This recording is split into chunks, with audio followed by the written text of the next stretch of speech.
Li Stenbolê li ser gilîkirina keçikekê hate ragihandin dema ew keçik 6 salî bû bêyî dilê xwe bi zexta bavê xwe Yusuf Ziya Gümüşel ê damezrînerê Wexfa Hîranûr a bi ser cemaeta İsmaîl Axayê bi murîdê wî Qadir İsteklî yê 29 salî re hatiye zewcandin.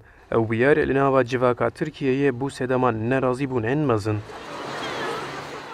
Bu davadan suçluların istismarcıları... Hêvî dikim sûcdarên ku bûne sedema destdirêjîkirina zarokê heta hetayê werin sizakirin. Ew sazî û kesin li pişt wan jî divê werin darzandin. Dosya hala iddianameye dönüştürülmemek.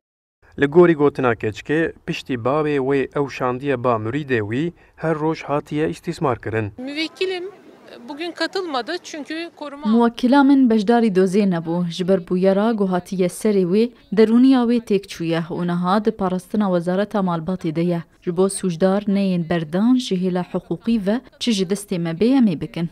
Korunuyor kendisi ve çocuğu.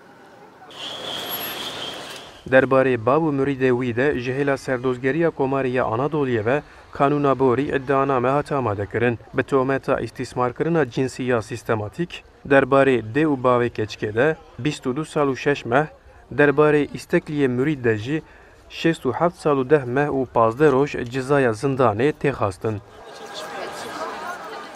Li dadgehê di yekem rûniştinê de ji bo parastina mafê keçikê gelek nûnerên saziyên sivîl, partiyên siyasî û ji zêdeyê 40 baroyan amade bûn.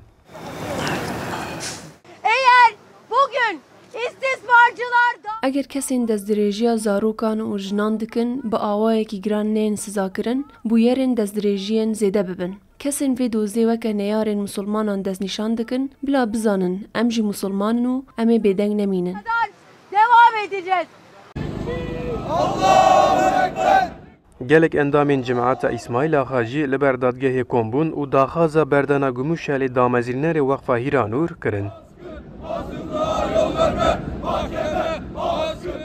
Dadgehê li ser daxwaza dozger bi hinceta qaîdeya ahlaqa giştî derbarê dozê de biryara berdewamiya girtiya gumanbaran qedexeya weşanê û bo 27 Sibatê biryara paşxistinê da. Ercan Dağ, Kurdistan 24, İstanbul.